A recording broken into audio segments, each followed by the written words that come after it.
কাল থেকে ফের বন্ধ মালয়েশিয়ায় বাংলাদেশি শ্রমবাজার। নানা জটিলতায় এখনো অনিশ্চয়তায় অনুমতিপ্রাপ্ত প্রায় 40,000 কর্মী। আনার হত্যা রহস্য উন্মোচনের দ্বার প্রান্তে পুলিশ। উদ্ধার হওয়া মাংসপিণ্ড এমপির ধারণা ডিবির। পলাতক দুজনকে ফিরিয়ে আনার চেষ্টা। এবং ঘূর্ণিঝড় রিমালে ক্ষতিগ্রস্ত সড়ক ও বাঁধ সংস্কার কাজ দ্রুত শুরুর নির্দেশ প্রধানমন্ত্রীর। পটুয়াখালীতে দাঁড়িয়ে সব ধরনের সহায়তার ঘোষণা। আমন্ত্রণ সংবাদ রাতে, দেখছিলেন সংবাদ শিরোনাম, সাথে আছি আমি ফারনাজ জুই। এবারে বিস্তারিত। বাংলাদেশি কর্মী প্রবেশের সময়সীমা বৃদ্ধি না করায় কাল থেকে ফের বন্ধ হচ্ছে মালয়েশিয়ায় বাংলাদেশি শ্রমবাজার। জনশক্তি, কর্মসংস্থান ও প্রশিক্ষণ ব্যুরোর তথ্যমতে টিকিট সহ নানা জটিলতায় বিপাকে পড়েছে দেশটিতে যাবার অনুমতিপ্রাপ্ত প্রায় 40,000 বাংলাদেশি কর্মী। শেষ মুহূর্তেও অনিশ্চয়তায় অনেকেই আসছেন বিমানবন্দরে। বিস্তারিত শাহাদাত নিশাদের রিপোর্টে। মোহাম্মদ শিবলু পরিবারের হাল ধরতে বেশ কয়েক মাস ধরে অপেক্ষা মালয়েশিয়া যাওয়ার। দালালের মাধ্যমে খুইয়েছেন 4.5 লাখ টাকা, কিন্তু মালয়েশিয়া গমনের শেষ দিন কাল। এর মধ্যে অনেকটা তোড়ঝোড় এজেন্সিতে। টিকিট নিয়ে হযরত শাহজালাল আন্তর্জাতিক বিমানবন্দরে এসে জানতে পারে এজেন্সি যে এয়ার টিকিট দিয়েছিল তা ছিল ভুয়া। পরশুদিন আমরা ঢাকা বনানীতে আসছি। এখন আসার পরে আমাদেরকে বিভিন্নভাবে হয়রানি করার চেষ্টা করতেছে যে বসেন, আপনাদের টিকিট দিব। ফিঙ্গার নিছে, আমাদের ফিঙ্গার নেওয়ার পরও আমাদের কাছ থেকে 5,000 এবং কি 1,000 টাকা, টোটালে 6,000 টাকা নিচে নেওয়ার পরও আমাদের এখন পর্যন্ত কোনো টিকিট দেওয়া হয় নাই। যাত্রার নেই নিশ্চয়তা, তবুও এজেন্সির ভরসায় ঘন্টার পর ঘন্টা অনেকেই পার করছেন এই বিমানবন্দরের 1 নং টার্মিনালের সামনে। তো এই অনিশ্চয়তার মধ্যে আসছি, কারণ কালকে যদি লাস্ট ডেট আর তো অপশন নাই। আবার দেখা যায় যদি 1 বছর বা 2 বছর পরে কোলিং খুলে তখন যাওয়া যাইব, আর টুরিস্টে গিয়ে তো আর কাজ করা যাইব না। সকালে আসছে, সকাল 9টা বাজে, 9:19 বলছে, 20-এ রেডি হয়ে চলে আসতো। আইসে 2টা বাজে এসে বসে রয়েছি, এখনও টিকিট পাইনি। বগুড়া থেকে রওনা দিলাম ঢাকা শহরে। আদমে কি করলো যে আজকেই ফ্লাইট হবে, হতে 30 তারিখের দিকে নিয়ে যাওয়ার পরে সন্ধ্যের দিকে আমাদের দিল টিকিট দেওয়ার পরে এয়ারপোর্টে চলে এলাম। আসার পর এই পর্যন্ত বর্তমানে স্থগিত হয়ে আছে, এখনো ঢোকাঢুকি যায়নি। কেউ কেউ টিকিট পেয়েছেন আজ ফ্লাইটের শেষ মুহূর্তে এসে, কিন্তু দৌড়ে গিয়েও ফ্লাইট ধরতে পারেনি। আবার কেউ বা টিকিট নিয়ে বসে আছেন উড়াল দেওয়ার অপেক্ষায়। অনেকের ফ্লাইট হয়ে ক্যান্সেল হয়ে গেছে। এর আগে অনেকের এয়ার টিকিট দিছিল, তারা এখানে এসে ঘুরে গেছে। কম সময়ের মধ্যে দেখা যাচ্ছে যে মানে মুশকিল হয়ে যায় আর কি আসা। এমন পরিস্থিতিতে এজেন্সিগুলোকেই ধুসছেন মালয়েশিয়াগামী যাত্রীরা। 2-3 দিন আগে এজেন্সিতে গেছি, আমাদের প্রায় এই পুরো একটা দিনে আমরা এজেন্সির মধ্যে আসলাম, কিন্তু আমাদের টিকিট দেয়নি। আমাদের এই ফিঙ্গার দেওয়া হয়েছে, কিন্তু টিকিট পাইনি। এটার কারণ তো সিন্ডিকেট ছাড়া অন্য কিছু না। এটা যাত্রী হয়রানি করে, আমাদেরকে হয়রানি করতেছে, এটাই হলো আসল কথা। দালালরা তো সাথে চুক্তি হয়েছে যে 4,90,000 টাকার মতো। 2022 সালে আগস্ট থেকে চলতি মাসের 22 তারিখ পর্যন্ত 5,23,834 জন কর্মীর মালয়েশিয়া যাওয়ার অনুমোদন দিয়েছিল প্রবাসী কল্যাণ ও বৈদেশিক কর্মসংস্থান মন্ত্রণালয়। এর মধ্যে গত 22 মে পর্যন্ত মালয়েশিয়া গেছেন 4,74,747 জন কর্মী। শাহাদাত নিশাদ, দেশ টিভি, ঢাকা। দর্শক, এ বিষয়ে খোঁজ খবর রাখছেন সহকর্মী শাহাদাত নিশাদ, সরাসরি যুক্ত হচ্ছেন তিনি। নিশাদ, স্বাগত জানাচ্ছি আপনাকে। হঠাৎ করে এভাবে বাংলাদেশি কর্মীদের জন্য মালয়েশিয়ার শ্রমবাজার বন্ধের কি কারণ? জি, ধন্যবাদ আপনাকে। আসলে বাংলাদেশে যে মালয়েশিয়ার যে শ্রমবাজার তা কিন্তু এই প্রথম বন্ধ হচ্ছে না, এর আগে কিন্তু বেশ কয়েকবার চালু হয়েছে, বন্ধ হয়েছে। আমি যদি একটু বলে রাখি, 2008 সালের পরে কিন্তু টানা 8 বছর ধরে এই মালয়েশিয়ার শ্রমবাজার বন্ধ ছিল। 2016 সালে চালু হয়েছিল। এর পরবর্তীতে 2018 সালে গিয়ে আবার দুর্নীতির অভিযোগে, অর্থাৎ মালয়েশিয়ার যে শ্রমবাজার, এটা সিন্ডিকেটটা নিয়ন্ত্রণ করতো কয়েকটা এজেন্সি। তো এই সিন্ডিকেটের কারণে, নিয়ন্ত্রণের কারণে বিভিন্ন অনিয়মের অভিযোগে মালয়েশিয়ার সরকার 2018 সালে আবার কিন্তু বাংলাদেশের যে শ্রমবাজার সেটি বন্ধ করে দেয়। সবশেষ 2022 সালে আবারও এই শ্রমবাজার চালু করা হয়, এবং সেই যে চুক্তি, সেই চুক্তি অনুযায়ী কিন্তু 1 জুন থেকে যে শ্রমবাজার সেটি কিন্তু আবার বন্ধ হবে। নতুন করে আসলে আবার সমঝোতা হবে। সমঝোতা হওয়ার পরে যে মালয়েশিয়ার শ্রমবাজার, সেটি যদি আসলে বাংলাদেশের সরকারের সাথে তাদের আবারও যদি সমঝোতা হয়, সেক্ষেত্রে নতুন করে আবার শ্রমবাজার চালু হবে। তো তার আগ পুরো মুহূর্ত পর্যন্ত এখন যে পরিস্থিতি, সেই কারণে কিন্তু মালয়েশিয়ার যে শ্রমিকরা যারা এখনো যেতে পারেনি, তাদের আসলে সবচেয়ে বেশি ভোগান্তি সৃষ্টি হচ্ছে। এবং আমরা প্রতিবেদনের মাধ্যমে দেখানোর চেষ্টা করেছি প্রায় 40,000 যাত্রী যারা কিন্তু যাওয়ার অপেক্ষমান। এবং একই সাথে এটা তো যারা যারা ছাড়পত্র পেয়েছেন তারা 40,000, এর বাইরে কিন্তু প্রায় আর 1 লাখের মতো যাত্রী আছে যারা এখনো দূতাবাস থেকে ছাড়পত্রই পায়নি। তো এই হচ্ছে আসলে মূল কারণ যে কেন যে মালয়েশিয়ার যে শ্রমবাজার সেটা নিশাদ, অনুমতি পাবার পরেও 40,000 কর্মী যেমনটি আপনার প্রতিবেদনে আমরা দেখছিলাম, তারা কেন জটিলতায় পড়লো? এটা আসলে সবচেয়ে অনেকটা এজেন্সিকেই সবচেয়ে বেশি ধুসছেন। তারা কিন্তু যে 40,000 যাত্রী যারা মালয়েশিয়া যাওয়ার কথা তারা কিন্তু যেতে পারছেন যদি যে ছাড়পত্র অনুযায়ী তাদের যে সময়সীমার মধ্যে এয়ার টিকিট তারা ব্যবস্থা করতো, সেক্ষেত্রে কিন্তু সেটি হচ্ছে না।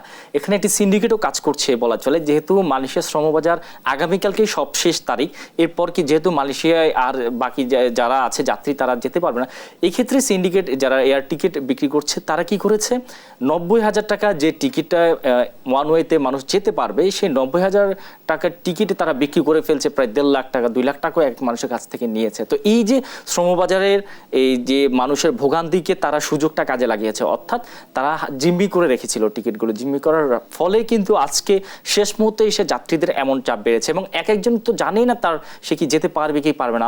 আমি যখন এয়ারপোর্টে গিয়েছিলাম তখন আমি কয়েকজনের সাথে কথা বলেছি, একজন আমাকে টিকিট দেখালো যে তার ফ্লাইট হবে আজকে সন্ধ্যার দিকে, তো সে আমাকে টিকিটটা দেখালো, সে যখন গিয়েছিল সেখানে ভেতরে যাওয়ার পর দেখেছে তার টিকিটটাই ভুয়া হওয়ার বড় কথা না, এর চাইতে আরো বড় কথা অনেকেই দাঁড়িয়ে আছে যাদের কাছে টিকিট নেই, তাদেরকে তাদের এজেন্সিগুলো ভরসা দিয়েছে যে কিছুক্ষণের মধ্যে তারা টিকিট ব্যবস্থা করে নিয়ে আসছে, তারপর তারা যেতে পারবে। এখন তারা কিভাবে টিকিটের ব্যবস্থা করবে, কিভাবে নিয়ে আসবে, কিভাবে একজন যাত্রী যাবে? তো এই কারণেই কিন্তু এইভাবে যখন জটটা সৃষ্টি হয়েছে, এই জটটা সৃষ্টি হওয়ার কারণে কিন্তু 40,000 কর্মী এখনো কিন্তু তারা যেতে পারেনি।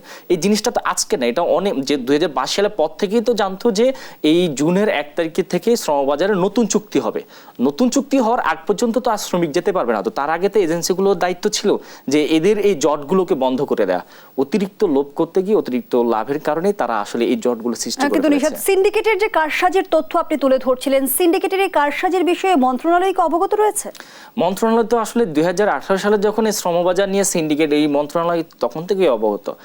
এখন গত যে সিন্ডিকেটগুলো ভাঙা যাচ্ছে না, কারণ আমরা যখন অনুসন্ধান করতে যাই আমরা দেখেছি প্রায় 5 থেকে 6টি এজেন্সি, মূল এজেন্সি রয়েছে যারা এই পুরো সিন্ডিকেটটা নিয়ন্ত্রণ করছে এবং বেশ কয়েকটি এজেন্সিকে কিন্তু জরিমানাও করা হয়েছিল। কিন্তু এরপর আমরা দেখেছি মেডিকেল থেকে শুরু করে, আপনি যদি একটু যদি এখানে নতুন করে যুক্ত করি, মেডিকেল প্রতিবেদন যেটি দেয়া হয় সেটিও কিন্তু মাত্র 2টো এজেন্সি নিয়ন্ত্রণ করছে এবং তা আমরা প্রতিবেদনের মাধ্যমে এর আগেও বেশ কয়েকবার সংবাদে এসছে, কিন্তু সেই সিন্ডিকেট কিন্তু আজও ভাঙা সম্ভব হয়নি। এতে আসলে অবশ্যই মন্ত্রণালয়ের ব্যর্থতা রয়েছে। কেনই বা শুধু বারবার তারাই এই মালয়েশিয়ার শ্রমবাজার নিয়ন্ত্রণ করবে এবং আরও যে এজেন্সিগুলো আছে আসলে তাদের সমন্বয়ে কেন সবকিছু করা হচ্ছে না?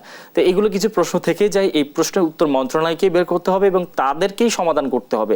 মালয়েশিয়ার নতুন শ্রমবাজার সৃষ্টির উদ্যোগ কিন্তু মন্ত্রণালয়কেই নিতে হবে, যেহেতু শ্রমবাজার চুক্তি মেয়াদ শেষ হয়েছে কিন্তু শ্রমবাজার তো শেষ হয়ে যায়নি। এই চুক্তি কিভাবে বাড়ানো যায়, কিভাবে কর্মসংস্থান বাড়ানো যায়, আমরা খবর নিয়ে দেখেছি মালয়েশিয়াতে যে বর্তমানে যারা এখন যাচ্ছে সেখানেও কিন্তু শ্রমবাজারে একেবারে অনিশ্চয়তার মধ্যে আছে, অর্থাৎ এখান থেকে বাংলাদেশ থেকে সে যাচ্ছে সেখানে সে যে কাজে জয়েন করবে, যুক্ত হবে, কোথায় জয়েন করবে সেটাও কিন্তু নিশ্চয়তা নেই অনেকের। এখান থেকে যাচ্ছে ওখানে গেলে ব্যবস্থা হবে এমন নিশ্চয়তায় কিন্তু অনেকেই বাংলাদেশ ছাড়ছে এবং যারা আজকে রাত 11টায় একটি ফ্লাইটে সেখানে যাওয়ার কথা, এই একটা ফ্লাইটে কত যাত্রী যেতে পারবে? সেখানে আমি দেখেছি প্রায় কয়েক হাজার যাত্রী বসে আছে, সবারই অপেক্ষা টিকিট আসবে তারপর সে যেতে পারবে। তো এটা আসলে একটা অনিশ্চয়তার মধ্যে আছে মন্ত্রণালয় এবং সংকট জটিলতার তথ্যগুলোই আমরা আপনার কাছ থেকে জানতে পারছিলাম, কিন্তু বিদেশে শ্রমিক পাঠানো এজেন্সিগুলো এই বিষয়ে কি বলছে? এজেন্সিগুলোর সাথে আসলে আমরা যে কথাগুলো বলেছি, এজেন্সিরাও আমাদেরকে তাদের সমস্যাগুলোর কথা জানিয়েছে। তারা আমাদেরকে বলেছিল যে এর আগে যে মালয়েশিয়ার যে শ্রমবাজারটা বন্ধ হয়ে যাবে তারা তো ছাড়পত্র আগে নিয়ে ফেলেছে, তো ওই যাত্রীগুলোই যখন তারা পাঠাতে যাচ্ছে তারা এক্ষেত্রে যেমন কিছুদিন আগেও একটা অজুহাত বলা চলে, এটা তারা অজুহাত দিয়েছিল আমাদেরকে, সেটি হচ্ছে যে ঘূর্ণিঝড়ের প্রভাবে আমরা দেখেছি যে আমাদের যে বিভিন্ন দেশে যাতায়াতের যে ব্যবস্থা সেক্ষেত্রে কিন্তু সেটি বন্ধ রাখা হয়েছিল, ফ্লাইট বন্ধ রাখা হয়েছিল। সেখানে কিন্তু মালয়েশিয়ারও 2টি ফ্লাইট ছিল, তো সেক্ষেত্রে অনেকেই যেতে পারে সে ফ্লাইটগুলো বন্ধ ছিল, পরবর্তী যাত্রী যারা আছে তাদেরকে পাঠানোর যে দায়িত্ব ছিল, তো সেই বিষয়গুলোকে তারা সবচেয়ে বেশি গুরুত্ব দিয়েছে। আর সবচেয়ে বড় কথা, মালয়েশিয়ার যারা যাত্রী যারা যাবে ভিসা নিয়ে অনেকে যখন চলে আসে বা ভিসাগুলো তাদের কাছে চলে আসে তখন সেক্ষেত্রে তারা পাঠানো যে প্রসেস করতে যায় সে প্রসেসে একটি অনেক সময় ক্ষেপণ হয়, কালক্ষেপণ হয় বিভিন্ন কারণে, সেই ইস্যুগুলিকে তারা এনেছে এবং এই কারণে তারা অনেকগুলো যাত্রীদেরকে পাঠাতে পারছে না। তবে এয়ার টিকিটের মাধ্যমে তারাও বলেছে তাদের সাথে মন্ত্রণালয়ের সাথে কথা হচ্ছে। এখানে আসলে এজেন্সিগুলোর ব্যবস্থাপনার ঘাটতিও আপনি নিশ্চয়ই দেখেছেন। একই সাথে মন্ত্রণালয়ের সাথে তাদের একটা সমন্বয়হীনতার গ্যাপ রয়েছে, আমরা যেটা দেখলাম। অসংখ্য ধন্যবাদ জানাচ্ছি সহকর্মী শাহাদাত নিশাত। দর্শক, এতক্ষণ স্টুডিওতে কথা বলছিলেন সহকর্মী শাহাদাত নিশাত। এবার অন্যান্য প্রসঙ্গ। ভারতে ঝিনাইদহ 4 আসনের সংসদ সদস্য আনোয়ারুল আজিম আনার হত্যার রহস্য উদ্ঘাটনের দ্বার প্রান্তে পুলিশ। সঞ্জীবা গার্ডেনের সেপটিক ট্যাঙ্ক থেকে উদ্ধার হওয়া মাংসপিণ্ড এমপির বলেই ধারণা করছেন ডিবি প্রধান হারুনুর রশিদ। জানান, ফরেনসিক টেস্ট ও ডিএনএ পরীক্ষার মাধ্যমে তা নিশ্চিতের চেষ্টা চলছে। কলকাতা থেকে ফিরে বিমানবন্দরে তিনি সাংবাদিকদের জানান, পলাতক দুজনকে ফিরিয়ে আনার চেষ্টা চলছে। মাহমুদ হাসানের রিপোর্ট। এমপি আনার হত্যার তদন্তে গত শনিবার কলকাতায় যান ডিবি পুলিশ প্রধান হারুনুর রশিদ সহ 3 সদস্যের প্রতিনিধি দল। 5 দিনের তদন্ত শেষে বৃহস্পতিবার ঢাকায় ফিরে আসেন ডিবি পুলিশের প্রতিনিধি দল। হযরত শাহজালাল আন্তর্জাতিক বিমানবন্দরে সাংবাদিকদের মুখোমুখি গোয়েন্দা প্রধান হারুনুর রশিদ বলেন, এমপি আনার হত্যার রহস্য উদ্ঘাটনের দ্বার প্রান্তে তারা। আমরা যে বিষয়গুলি চেয়েছিলাম আমরা সবগুলি আমার তথ্যপত্র আমরা পেয়েছি এবং আমরা মনে করি আমরা এক্ষেত্রে আমরা বলবো যে শতভাগ আমরা সফল কিন্তু। কলকাতার নিউ টাউনের সঞ্জীবা গার্ডেনের সেপটিক ট্যাঙ্ক থেকে উদ্ধার হওয়া মাংসপিণ্ড এমপি আনারের বলেই ধারণা বাংলাদেশ পুলিশের বলে জানান হারুনুর রশিদ। আমরা প্রাথমিক যেটা মনে করি যে সেখানে স্বাভাবিকভাবে এই মাংসগুলি এভাবে ফ্লাশের মাধ্যমে যায় না, সেক্ষেত্রে আমরা মনে করছি তারই হবে। তারপরেও আমরা এখানে একটা ডিএনএ টেস্ট হবে, ফরেনসিক করবে, তারপরে চূড়ান্ত জানা যাবে। ডিবি প্রধান জানান, 2 দেশের তথ্য উপাত্ত বিশ্লেষণ করে তারা নিশ্চিত হয়েছেন এমপি আনার হত্যার মূল পরিকল্পনার সঙ্গে যুক্ত শাহিন যুক্তরাষ্ট্রে এবং সিয়াম নেপালে অবস্থান করছে।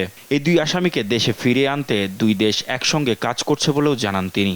একজন অপরাধী আমরা জানি যে তথ্যপত্র বিশ্লেষণ দেখেছি সে এখন কাঠমান্ডুতে আছে, আরেকজন অপরাধী সে এখন ইউএসএ অবস্থান করছে।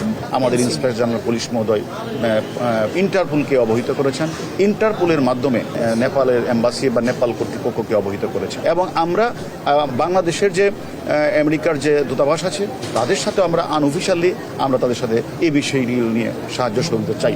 12 মে চিকিৎসার উদ্দেশ্যে কলকাতায় যান ঝিনাইদহ 4 আসনের সংসদ সদস্য আনোয়ারুল আজিম আনার। 14 মে থেকে তিনি নিখোঁজ হন। পরে কলকাতা পুলিশ নিশ্চিত করে তাকে হত্যা করা হয়েছে। মাহমুদ হাসান, দেশ টিভি, ঢাকা। ঘূর্ণিঝড়ে ক্ষতিগ্রস্তদের আগামী বর্ষার আগেই বাড়িঘর নির্মাণ সহ সব ধরনের সহায়তার অঙ্গীকার করেছেন প্রধানমন্ত্রী শেখ হাসিনা।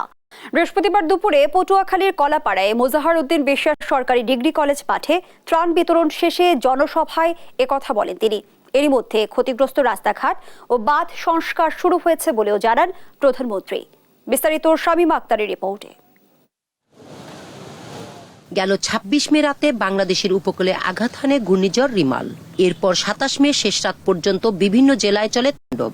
এতে ঘরবাড়ি বিধ্বস্ত হয়, বাঁধ ভেঙে প্লাবিত হয় বিভিন্ন এলাকা, ভেসে যায় মাছের ঘের, নষ্ট হয় ক্ষেতের ফসল। ঘূর্ণিঝড়ে ক্ষতিগ্রস্তদের খোঁজ খবর নিতে পটুয়াখালীতে যান প্রধানমন্ত্রী শেখ হাসিনা। হেলিকপ্টারে করে প্রথমে পাথরঘাটা ও মঠবাড়িয়া উপজেলা পরিদর্শন করেন তিনি। এরপর আসেন খেপুপাড়ায়। স্থানীয় মোজাহার উদ্দিন বিশ্বাস সরকারি ডিগ্রি কলেজ মাঠে ক্ষতিগ্রস্তদের ত্রাণ বিতরণ করেন প্রধানমন্ত্রী। দুর্গতদের সঙ্গে কথা বলেন তিনি। এরপর আসবেন মোহাম্মদ বাচ্চু চৌধুরী। এরপর উপস্থিত জনতার উদ্দেশ্যে ভাষণ দেন সরকার প্রধান। বলেন, সরকার ধারাবাহিকভাবে ক্ষমতায় আছে বলেই দেশের উন্নয়ন হয়েছে।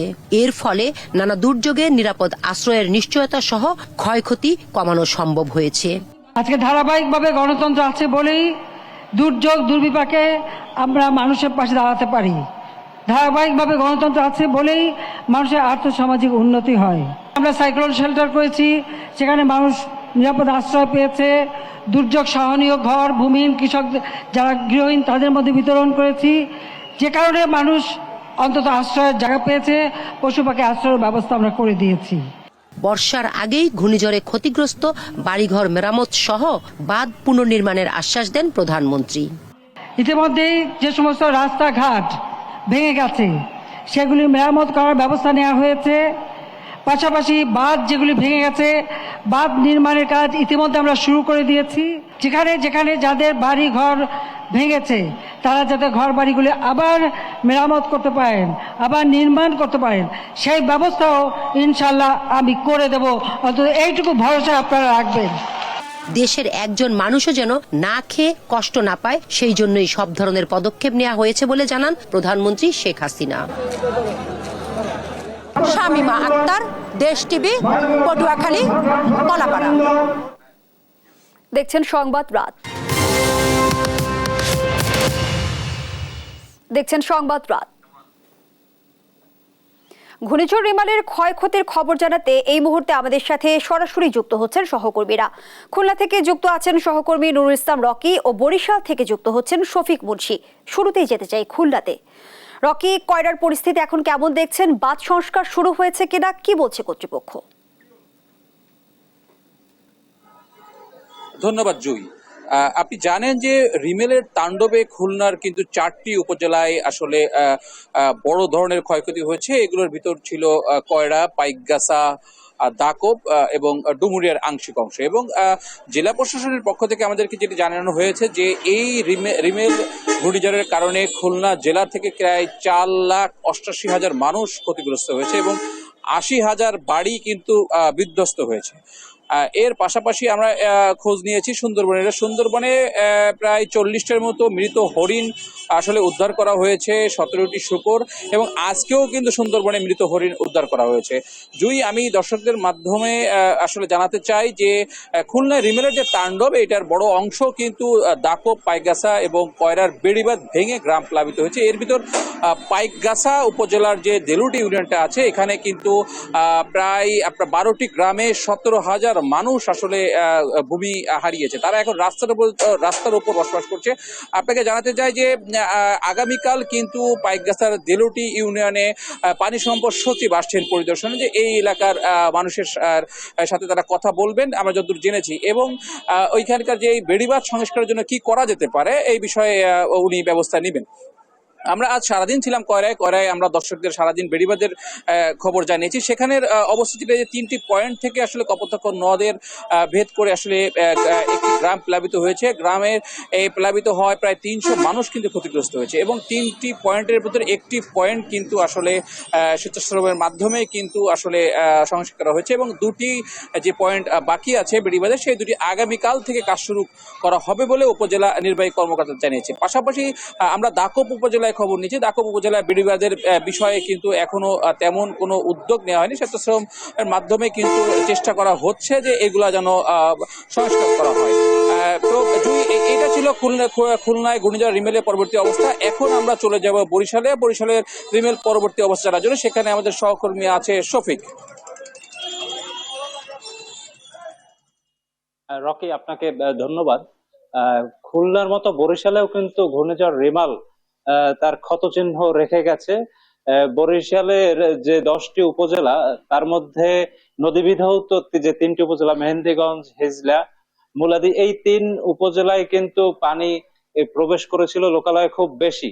এছাড়া অন্য যে 7টি উপজেলা আছে, একই সাথে বরিশাল সিটি কর্পোরেশনেও কিন্তু আমরা দেখেছি যে অতিরিক্ত জোয়ার এবং জলোচ্ছ্বাসের পানি সেগুলো গিয়ে জলাবদ্ধতার সৃষ্টি করেছে। একই সাথে বরিশাল জেলা প্রশাসন সূত্রে আমরা যেটা জেনেছি যে বরিশাল জেলায় 3,000-এর মতো ঘরবাড়ি আসলে বিধ্বস্ত হয়েছে এবং একই সাথে 3 জন মৃত্যুবরণ করেছে। আমরা আরো একটু জেনেছি যে আপনি কিন্তু জানেন যে বরিশাল অঞ্চলের প্রধান যে মানুষদের পেশা, সেটা কিন্তু কৃষি এবং মৎস্য নির্ভর। তো এই 2 ক্ষেত্রে আসলে কতটুকু ক্ষতি হয়েছে সে ব্যাপারে কিন্তু আমরা একজন বরিশালের যে ব্যবসায়ী নেতা, বরিশাল চেম্বার এন্ড কমার্সের একজন পরিচালক জাকির হোসেনের সাথে কথা বলবো যে ঘূর্ণিঝড় রেমাল আসলে এই অঞ্চলের ক্ষুদ্র এবং মাঝারি ব্যবসায়ীদের কতটুকু ক্ষতি করেছে বলে আপনি জানেন? আপনারা জানেন যে বরিশাল একটি কৃষি প্রধান এলাকা। এখানে কৃষি এবং মৎস্যের উপর মানুষ নির্ভরশীল। আমরা ইতিমধ্যে যেটা জানতে পেরেছি, প্রায় 800 কোটি টাকার উপরে কৃষির যে ক্ষতি হয়েছে এবং যারা মৎস্যজীবী আছে এবং যারা মৎস্যের ব্যবসা করে, যাদের মৎস্য হ্যাচারি আছে, তারাও অনেক ক্ষতিগ্রস্ত। এটি জরিপ চলছে যে এটি আনুমানিক কত টাকা হয়েছে। বিশেষ করে ক্ষুদ্র এবং মাঝারি যারা ব্যবসায়ী আছে, তারা একদম মানে রাস্তায় নেমে গেছে, পথে বসে গিয়েছে। কারণ আপনার সিডর যেটি হয়েছিল তার চেয়ে এবার বেশি ক্ষতি হয়েছে। কারণ আপনারা দেখেছেন যে ঘন্টা ব্যাপী কিন্তু সেই ঝড়টি ছিল এবং পানি কিন্তু সেই 24 ঘন্টা ধরে কিন্তু পানি বাড়তেছিল। এবং এখন যে পরিস্থিতি দাঁড়িয়েছে, মানুষ খুব অসহায় অবস্থায় আছে। আপনারা জেনেছেন যে সরকারের যে জরিপ 3,000-এর বেশি ঘরবাড়ি ধ্বংস হয়েছে, গাছ পড়ে মানুষ মারা গিয়েছেন। আমরা প্রশাসনের কাছে আবেদন জানাবো যে এটি কত দ্রুত সম্ভব তাদেরকে পুনর্বাসনের ব্যবস্থা করা। এবার কিন্তু 2টি খাতে কিন্তু মানুষের যেমন ঘরবাড়ি গিয়েছে সেটি সরকারের দেখতে হবে, পাশাপাশি কৃষি খাতে যে বড় একটু অংশের যেটি ক্ষতি হয়েছে সেটি, এবং যারা মৎস্যের ব্যবসা যারা করেছেন, বিভিন্ন লোন টোন নিয়ে ধার দেনা করে ব্যাংকের লোন নিয়ে যারা মৎস্য ব্যবসা করছে মৎস্যগুলো বেরিয়ে গিয়েছেন, এবং যারা মৎস্যজীবী জেলেরা যারা আছেন তারা আপনারা জানেন ইতিমধ্যে তাদের কিন্তু 65 দিনের নিষেধাজ্ঞা তারা পড়েছেন, তাদেরও কিন্তু এখন চলার অবস্থা কিন্তু খুবই খারাপ অবস্থা। আমি আজকে মাননীয় প্রধানমন্ত্রী দক্ষিণাঞ্চলে এসেছেন, তিনি নিশ্চয়ই দেখেছেন আকাশপথে অঞ্চলের অবস্থা। আমরা তার কাছে আবেদন জানাবো, সরকারের কাছে আবেদন জানাবো, যে অঞ্চলে মানুষ যে দুটি জিনিসও বা নির্ভরশীল কৃষি এবং মৎস্য, সেই দুটি অবস্থায় খুব খারাপ অবস্থায় আছেন, মানুষ খুব খারাপ ভাবে দিন করছেন। সরকার প্রশাসন ইতিমধ্যে তারা কাজ করছেন, আমরা বলবো যে তারা আরো দ্রুত যাতে এই সাহায্যগুলো মানুষের মাঝে পৌঁছে দেয়, এটা আমাদের আবেদন। আপনাকে ধন্যবাদ। আমরা আসলে যেমনটি দেখছিলাম যে এই অঞ্চলের যে ব্যবসায়িক নেতা তিনি কিন্তু আসলে খতিয়ান দেখাচ্ছিলেন আমাদের, যে এই অঞ্চলের ব্যবসায়ী শ্রেণী যারা আছে তারা কি পরিমাণ ক্ষতির সম্মুখীন হয়েছে এই ঘূর্ণিঝড় রিমালের প্রভাবে। এই ঘূর্ণিঝড় রিমাল কিন্তু আসলে আরো বেশি যে ক্ষতিটা করেছে সেটা কিন্তু এই অঞ্চলের বেড়িবাঁধ গুলোর। আমরা যেটা জেনেছি, একজন দুর্যোগ ব্যবস্থাপনা বিশেষজ্ঞের সাথে আমরা কথা বলেছিলাম, তিনি আমাদেরকে যেটা জানিয়েছে, এই দক্ষিণাঞ্চলের 6 জেলার মধ্যে যে বাঁধগুলো আছে নদী তীরবর্তী এবং সমুদ্র উপকূলের, সেই সব বাঁধের 68টা পয়েন্ট দুর্বল ছিল, যার 32টা পয়েন্ট থেকেই কিন্তু আসলে পানি প্রবেশ করেছে এবং এই পানিগুলো কিন্তু আসলে বিভিন্ন জায়গায় আসলে চলে গেছে। ভাটায় এই পানিটা কিছুটা নেমে গেলেও বরিশাল নগরী থেকে কিন্তু এই পানিটা খুব একটা বেশি গত 3 দিন যাবত নামতে পারেনি। এবং এর প্রধান যে কারণটা সেটা হচ্ছে এই যে এই সিটি কর্পোরেশন এলাকায় যে ড্রেনেজ সিস্টেম সেটা খুব একটা কার্যকর ছিল না। তো এই কারণেও কিন্তু অনেক ভোগান্তিতে মানুষের পড়তে হয়েছে। আজ থেকে আসলে দেখা গেছে যে কিছু কিছু জায়গায় সেই জলাবদ্ধতার পানি কেটে যাওয়া শুরু করেছে, কিছু কিছু জায়গায় সিটি কর্পোরেশনের পক্ষ থেকে পানি নিষ্কাশনের ব্যবস্থাও করা হয়েছে। এছাড়া আমরা আরো আসলে যেটা আমাদের দর্শকদেরকে ইতিমধ্যে দেখাতে সক্ষম হয়েছি, যে বরিশাল সিটি কর্পোরেশনের খুব গুরুত্বপূর্ণ যে অঞ্চলগুলোর মানুষ যারা ছিল, বিশেষ করে নদী তীরবর্তী, খাল তীরবর্তী, তাদের যে বাসাবাড়ির আশেপাশের যে সামান্যতম যে কিছু শাকসবজি চাষেরও জায়গা ছিল তাও কিন্তু আসলে তলিয়ে গেছে। মানুষ খুবই কষ্টের সাথেই আসলে এই যে কটা দিন, বিশেষ করে ঘূর্ণিঝড় পরবর্তী 2 দিন, এই 2 দিন খুব কষ্টের মধ্যে ছিল। তো এই ছিল আমার কাছে বরিশাল থেকে ঘূর্ণিঝড় রিমাল পরবর্তী ক্ষয়ক্ষতির সর্বশেষ তথ্য। চলে যাচ্ছে স্টুডিওতে। ধন্যবাদ জানাচ্ছি। দর্শক, খুলনা বরিশাল থেকে ঘূর্ণিঝড় রিমালের ক্ষয়ক্ষতির খবর তুলে ধরছিলেন আমাদের সহকর্মীরা। সিলেটের বন্যা পরিস্থিতি জানাতে সরাসরি যুক্ত হচ্ছেন সহকর্মী আমিনুল ইসলাম। আমিনুল, বন্যা পরিস্থিতির সবশেষ চিত্র কি? নতুন করে কোনো এলাকা প্লাবিত হয়েছে কিনা বিস্তারিত জানাবেন। আজকে আসলে দিনব্যাপী সিলেট থেকে আমরা এখানকার যে বন্যা পরিস্থিতি এবং এখানকার নিম্নাঞ্চলের মানুষের যে দুর্ভোগ সেই চিত্র আমরা তুলে ধরেছিলাম। এবং এখন পর্যন্ত যে পরিস্থিতি, যদিও আসলে দুপুরের পর থেকে ভারী বৃষ্টিপাত আর দেখা যায়নি এবং সে কারণে কিন্তু পানির যে উচ্চতা সেটি যত সময় যাচ্ছে তত কমে আসছে। এর বাইরেও যদি বলি, সিলেটের কোম্পানিগঞ্জ, এরপরে জৈন্তা, এই জৈন্তা এলাকাতে কিন্তু গত রাত থেকে কিন্তু পানি বাড়ছিল। এই মুহূর্তে কিন্তু সেখান থেকে পানি অনেকটা সরে যাচ্ছে, কিন্তু ভয় বাড়ছে। কানাইঘাটে পানি কমলেও ভয় বাড়ছে আসলে এখানকার আরো একটি উপজেলা, বিশেষ করে জৈন্তার পাশাপাশি আমি যদি বলি কুশিয়ারা নদীতে যে পানির উচ্চতা সেটি কিন্তু বেড়ে চলছে। এবং এটি কিন্তু গেল যে সন্ধ্যার রিডিং পানি উন্নয়ন বোর্ড আমাদেরকে জানিয়েছে যে জকিগঞ্জ উপজেলা, বিশেষ করে জকিগঞ্জ উপজেলায় আপনারা জানেন যে কুশিয়ারা নদী প্রবাহিত এবং সেই এলাকাতে পানির চাপ বাড়ছে। এবং পাশাপাশি আপনারা জানেন যে ভাটি অঞ্চল, বিশেষ করে সিলেটের এই পানির প্রভাবটা কিন্তু সুনামগঞ্জ জেলাতেও পড়ে এবং সুনামগঞ্জ জেলার ছাতক এবং দোয়ারা বাজারে কিন্তু পানি বাড়ছে। বিশেষ করে সুরমা নদীর কথা বলবো, সুরমা নদীতে যত সময় যাচ্ছে পানি বাড়ছে। এবং আরো একটি উল্লেখযোগ্য ব্যাপার হচ্ছে এখানে কিন্তু হাওড়গুলো রয়েছে, বিশেষ করে যেসব হাওড়গুলোতে পানি ধারণের সক্ষমতা রয়েছে সেই হাওড়গুলোতে কিন্তু ইতিমধ্যে পানি প্রবেশ শুরু করেছে। আসার কথা হচ্ছে যে যদি ভারী বৃষ্টিপাত এভাবে বন্ধ থাকে কয়েক ঘন্টা, তাহলে কিন্তু জৈন্তাপুরের মানুষের যে দুর্ভোগ সেটি কিন্তু কমতে শুরু করবে এবং হয়তো আমরা দেখতে পাবো আগামীকালকে এই পানিটা অনেকটা সরে গেছে। কিন্তু জকিগঞ্জ উপজেলাবাসীর জন্য কিন্তু দুর্ভোগ রয়েছে, কেননা যত সময় যাচ্ছে সেখানে কিন্তু পানির উচ্চতা বাড়ছে। সন্ধ্যার যে রিডিং ছিল পানি উন্নয়ন বোর্ডের, সেখানে কিন্তু কুশিয়ারা নদীর পানি বিপদ সীমার 173 সেন্টিমিটার উপর দিয়ে প্রবাহিত হচ্ছে, যেটি সকালে অনেকটা কম ছিল এবং বিকাল নাগাদ পানি বাড়তে শুরু করেছে। সন্ধ্যার পরে কিন্তু এই পানি বাড়ার প্রবণতা কিন্তু অনেকটা বেড়েছে। তো সেই ক্ষেত্রে উপজেলার যে গ্রামগুলো রয়েছে সেই নিম্নাঞ্চলের গ্রামগুলোতে পানি প্রবেশ শুরু করেছে ইতিমধ্যে। সকালে হয়তো আমরা দর্শকদের সেই উপজেলা থেকে দেখাতে পারবো। তো এখন পর্যন্ত সিলেটের নিম্নাঞ্চলের যে খবরাখবর ছিল এটি আমার কাছে, হয়তো পরবর্তী যে আপডেট জানিয়ে দেওয়া হবে পানি উন্নয়ন বোর্ড থেকে, সেটি আমরা দর্শকদের জানাতে পারবো। এই ছিল আসলে সিলেট থেকে। ধন্যবাদ জানাচ্ছি আপনাকে। দর্শক, সিলেটের বন্যা পরিস্থিতির খবরাখবর তুলে ধরছিলেন সহকর্মী আমিনুল ইসলাম। দেখছেন সংবাদ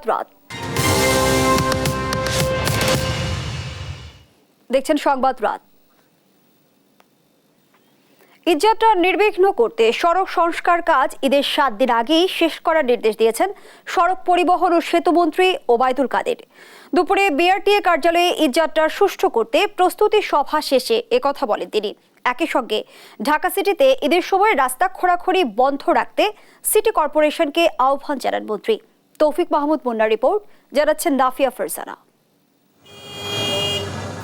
এগিয়ে আসছে পবিত্র ঈদুল আজহা। প্রতি বছর ঈদ উদযাপনে ঢাকা ছাড়ে লাখ লাখ মানুষ। ঈদযাত্রায় যানজটের ভোগান্তির পাশাপাশি ঘটে ছোট বড় নানা দুর্ঘটনা। এমন বাস্তবতায় ঈদযাত্রা নির্বিঘ্ন ও নিরাপদ করতে বিআরটিএ ভবনে আয়োজিত প্রস্তুতি সভায় অংশ নেন সড়ক পরিবহন ও সেতুমন্ত্রী ওবায়দুল কাদের। ঘণ্টাখানেকে বৈঠকে নেয়া নানা সিদ্ধান্ত জানান মন্ত্রী। ঈদের 7 দিন আগেই সড়ক সংস্কার কাজ শেষ করার নির্দেশ দেন তিনি। সেই সঙ্গে দুর্ঘটনা এড়াতে গাড়ির ফিটনেস নিশ্চিতের তাগিদ দেন মন্ত্রী। নির্মীয়মান যে রাস্তাগুলো, সেই রাস্তাগুলোর কাজ অন্তত 7 দিন বন্ধ রাখতে হবে। অনেকেই বলছেন যে গাড়ি একটু রংচং দিয়ে, রংচংটা সমাধান না, একথা আমি বারবার বলেছি, কিন্তু প্রথম প্রয়োজন ফিটনেস। হানি ফ্লাইওভারে যানজট নিরসনে বিশেষ ব্যবস্থা নেওয়ার সিদ্ধান্ত হয়। ঈদের সময় ঢাকার রাস্তা খোঁড়াখুড়ি বন্ধ রাখতে সিটি কর্পোরেশনকে অনুরোধ জানান তিনি। আরেকটা যানজটের উৎস হলো মেয়র হানি ফ্লাইওভার। কুমিল্লা থেকে ম্যাক্সিমাম 50 মিনিটসে চলে আসে, সেখানে 1 ঘন্টা 1.5 ঘন্টা স্টাক, পুরা ফ্লাইওভার অচল হয়ে যায়। এই বিষয়টা সিটি কর্পোরেশনের সাথে বিশেষভাবে আলাপ করা দরকার। এই যে বৃষ্টি হচ্ছে বা বৃষ্টি আসবে সামনে, এখন কেন খোঁড়াখুড়ি? আমি সিটিকে অনুরোধ করব, সিটি কর্পোরেশনের উত্তর দক্ষিণে এই খোঁড়াখুড়িটা বন্ধ রাখতে হবে। ঈদযাত্রায় দুর্ঘটনা এড়াতে মনিটরিং জোরদারের নির্দেশও দেন সড়ক পরিবহন মন্ত্রী। ঈদের পরে মনিটরিংটা কেন দুর্বল হয়ে যায়? নাফিয়া ফারজানা, দেশ টিভি, ঢাকা। কোরবানির পশুর বর্জ্য পরের দিন সূর্যোদয়ের আগেই অপসারণ করতে হবে, এমন নির্দেশনা দিয়েছেন স্থানীয় সরকার মন্ত্রী তাজুল ইসলাম। এরপর যাতে বর্জ্য না থাকে সে বিষয়ে সতর্ক করেন তিনি। দুপুরে সচিবালয়ে এক সভা শেষে এসব কথা জানান মন্ত্রী। ডেঙ্গু পরিস্থিতি ভালো আছে জানিয়ে তাজুল ইসলাম বলেন, যে কোনো পরিস্থিতি মোকাবেলায় প্রস্তুতি চলছে। জয় যাদবের রিপোর্ট। ঈদুল আজহার প্রস্তুতি, পশুর হাট ব্যবস্থাপনা ও বর্জ্য অপসারণ নিয়ে সচিবালয়ে অংশীজনদের সঙ্গে সভা করে স্থানীয় সরকার মন্ত্রণালয়। সিদ্ধান্ত হয়, সড়ক, মহাসড়ক এবং রাস্তার পাশে পশুর হাট বসানো যাবে না। গাবতলী ব্রিজের উপর বসানো যাবে না চামড়ার বাজার। সভা শেষে স্থানীয় সরকার মন্ত্রী জানান, পরিবেশ দূষণ রোধে 24 ঘন্টার মধ্যে কোরবানির পশুর বর্জ্য অপসারণ করতে হবে। 24 ঘন্টার মধ্যে কোরবানির সকল প্রকার, আমরা 24 ঘন্টার সময়টা আছে, তবে আজকে আমরা এখন নতুন করে সিদ্ধান্ত নিয়েছি যে এর পরের দিন সূর্যোদয়ের পূর্বে সকল বর্জ্য অপসারণ করতে হবে। 24 ঘন্টার মধ্যে কোরবানির সকল প্রকার বর্জ্য অপসারণ এবং কোরবানির স্থান পরিষ্কার করতে হবে। কিন্তু ওনারা সাধারণত 7-8 ঘন্টার ভিতরে কমপ্লিট করে ফেলেন, কিন্তু আমরা একটু সময়টা এক্সটেন্সিভ টাইম দিলাম, যাতে নাকি এরপরে যদি আমরা কোথায় কোনো রকম বর্জ্য না দেখি। এক প্রশ্নের জবাবে মন্ত্রী বলেন, দেশে ডেঙ্গু রোগী অন্য দেশের তুলনায় কম, এটি নিয়ন্ত্রণে রাখতে প্রয়োজনীয় ব্যবস্থা নেওয়া হচ্ছে। সব দেশে এখন আপনারা রুগী পাবেন, আমাদের দেশে এখনো যে মাত্রায় আছে এটা অত্যন্ত কম, এবং আমরা প্রস্তুতি রাখছি যাতে নাকি সামনে যে ডেঙ্গুর মৌসুম আসে তখন যেন নাকি এটাকে নিয়ন্ত্রণ করা যায়। এই জন্য আমরা প্রস্তুতি নেওয়া আছে এবং ঈদের পরে আবার আমাদের প্রস্তুতি সম্বন্ধে আমরা আবার রিভিউ মিটিং করব। অতীতে এই জাতীয় সভার সিদ্ধান্তগুলো কতটুকু বাস্তবায়ন হয়েছে এমন প্রশ্নের জবাবে স্থানীয় সরকার মন্ত্রী বলেন, সব সিদ্ধান্তই সফলভাবে বাস্তবায়ন হয়েছে। অত্যন্ত সফলতার সহিত। জয় যাদব, দেশ টিভি, ঢাকা। আর মাত্র 3% কাজ শেষ হলেই এবছরের শেষে খুলে দেওয়া হবে হযরত শাহজালাল আন্তর্জাতিক বিমানবন্দরের 3য় টার্মিনাল। পাশাপাশি যাত্রী সেবার মান উন্নত করতে জাপানের সাথে যৌথভাবে কাজ করছে সরকার। বৃহস্পতিবার সকালে বিমানবন্দরের 3য় টার্মিনাল পরিদর্শন শেষে কথা বলেন বেসামরিক বিমান পরিবহন ও পর্যটন মন্ত্রী ফারুক খান। বিস্তারিত আলিমুজ্জামান সাফওয়ানের রিপোর্টে। গেল বছর নির্বাচনের 3 মাস আগে শাহজালাল বিমানবন্দরের 3rd টার্মিনালের সফট ওপেনিং করে সরকার। চলতি বছরের এপ্রিলে পুরোপুরি চালুর কথা থাকলেও এখনও শেষ হয়নি শতভাগ কাজ। 21,398 কোটি টাকা ব্যয়ে অত্যাধুনিক প্রযুক্তি ও উন্নত কাঠামো দিয়ে তৈরি এই টার্মিনালে থাকছে 54টি ইমিগ্রেশন কাউন্টার। পাশাপাশি যাত্রী ওঠানামার জন্য থাকবে 26টি বোর্ডিং গেট। নির্মাণ কাজ পরিদর্শনে গিয়ে বেসামরিক বিমান পরিবহন ও পর্যটন মন্ত্রী ফারুক খান জানান, এখনও 3% কাজ বাকি।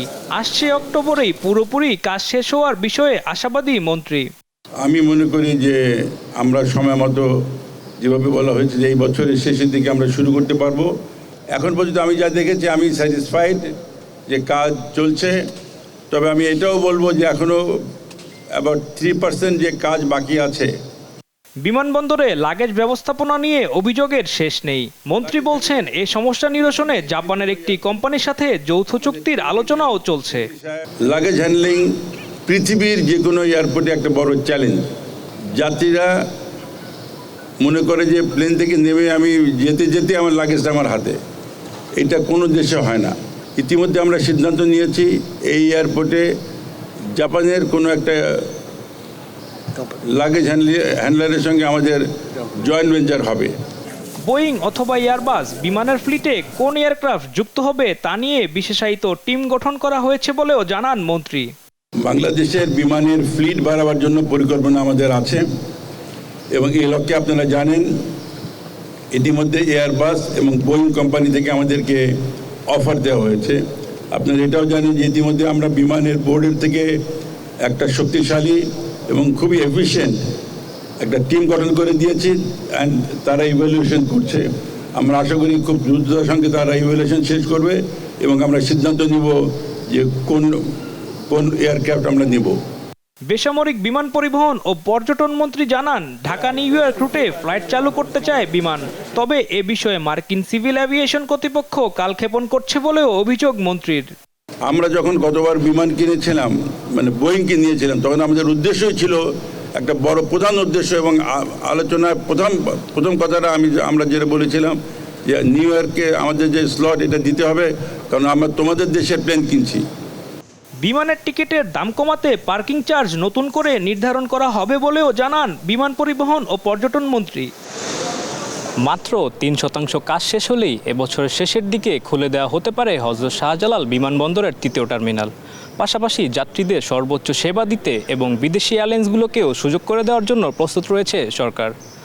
আলিমুজ্জামান সাফওয়ান, দেশ টিভি, ঢাকা।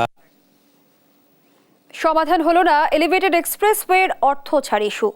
ফলে থাইল্যান্ডের ইতালথাইয়ের শেয়ার চাইনিজ কোম্পানি সিনোহাইড্রোর কাছে হস্তান্তরে স্থিতাবস্থায় থাকবে।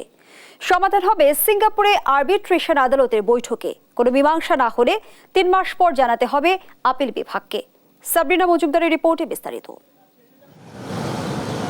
গেল 12 মে ঢাকা এলিভেটেড এক্সপ্রেসওয়েতে ইতালিয়ান থাই কোম্পানির শেয়ার চীনের সিনোহাইড্রো কর্পোরেশন লিমিটেডের কাছে হস্তান্তরে নিষেধাজ্ঞা তুলে নেন হাইকোর্ট। পূর্ণাঙ্গ আদেশের পর বৃহস্পতিবার সকালে আপিল বিভাগের পূর্ণাঙ্গ বেঞ্চে শুরু হয় এলিভেটেড এক্সপ্রেসওয়ের শেয়ার হস্তান্তর ইস্যুর শুনানি। শুনানিতে বিচারপতি বলেন, সবাই কোম্পানির পক্ষে, দেশের পক্ষে কেউ নেই। আদালত চায় প্রকল্পটি সুন্দরভাবে চলুক।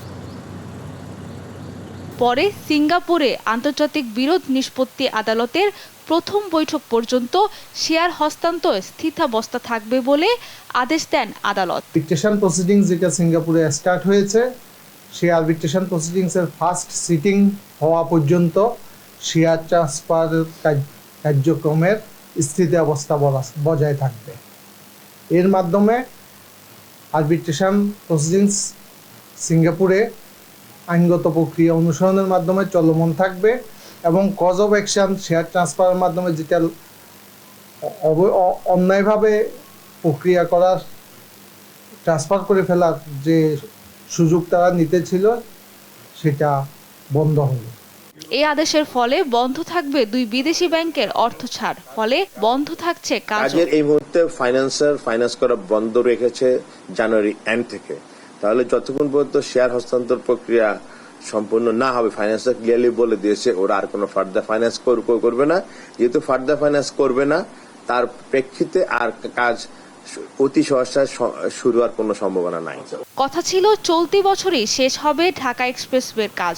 এ সময় কাজ চলার কথা দ্রুত গতিতে, কিন্তু 3 ঠিকাদারি প্রতিষ্ঠানের দ্বন্দ্বে বন্ধ এক্সপ্রেসওয়ের নির্মাণ কাজ। প্রকল্পে থাইল্যান্ড ভিত্তিক কোম্পানি ইটাল থাইয়ের 51% আর চাইনিজ শ্যান্ডং ইন্টারন্যাশনাল ও সিনো হাইড্রো কর্পোরেশনের যৌথ মালিকানায় বাকি 49%। সাবরিনা মজুমদার, দেশ টিভি, ঢাকা। করোনা পরীক্ষার নামে ভুয়া রিপোর্ট দিয়ে 2,66,000 টাকা আত্মসাতের মামলায় রিজেন্ট হাসপাতালের চেয়ারম্যান মোহাম্মদ শাহেদ সহ 5 জনের বিরুদ্ধে অভিযোগ গঠন করেছেন আদালত। বৃহস্পতিবার ঢাকা মেট্রোপলিটন ম্যাজিস্ট্রেট মোহনা আলমগীর অভিযোগ গঠন করে বিচার কাজ শুরুর নির্দেশ দেন। মামলার অন্য আসামিরা হলেন দীপায়ন বসু, অনিন্দ্য দত্ত, মাসুদ পারভেজ ও মিজানুর রহমান। তাদের মধ্যে দীপায়ন বসু ও অনিন্দ্য দত্ত মামলার শুরু থেকেই পলাতক। বাকি আসামিরা অভিযোগ গঠনের সময় আদালতে উপস্থিত ছিলেন। মেট্রো রেল প্রকল্পে কর্মরত 76 জন শ্রমিকের করোনা পরীক্ষা করে ভুয়া রিপোর্ট প্রদানের মাধ্যমে 2,66,000 টাকা আত্মসাতের অভিযোগে 2020 সালের 20 জুলাই রাজধানীর উত্তরা পশ্চিম থানায় মামলাটি করা হয়। অন্যান্য বছরের মতো 2023 সালেও রাষ্ট্রীয় মালিকানাধীন বাণিজ্যিক ব্যাংক সমূহের মধ্যে অগ্রণী ব্যাংক বৈদেশিক রেমিটেন্স অর্জনে শীর্ষস্থান বজায় রেখেছে। এ সময় নগদ 389 কোটি সহ মোট 1,751 কোটি টাকা পুনরুদ্ধার করেছে, যা 2022 সালের তুলনায় 642 কোটি টাকা বা 58% বেশি। বিকেলে অগ্রণী ব্যাংকের প্রধান কার্যালয়ে অনুষ্ঠিত হয় অগ্রণী ব্যাংক পিএলসির 17তম বার্ষিক সাধারণ সভা। এতে সভাপতিত্ব করেন ব্যাংকের পরিচালনা পর্ষদের চেয়ারম্যান ডক্টর জায়েদ বক্ত।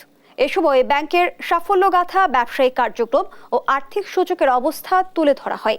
সাধারণ সভায় অর্থ মন্ত্রণালয়ের অতিরিক্ত সচিব অমল কৃষ্ণ মণ্ডল সহ অন্যরা উপস্থিত ছিলেন।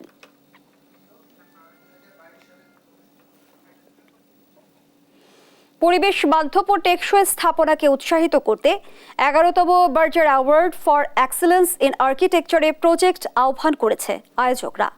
ইনস্টিটিউট অফ আর্কিটেক্টস বাংলাদেশের সহযোগিতায় প্রতি 2 বছর পর পর এই প্রতিযোগিতার আয়োজন করে বার্জার পেইন্টস বাংলাদেশ। বৃহস্পতিবার দুপুরে রাজধানীর একটি হোটেলে প্রতিযোগিতার ঘোষণা দেওয়া হয়।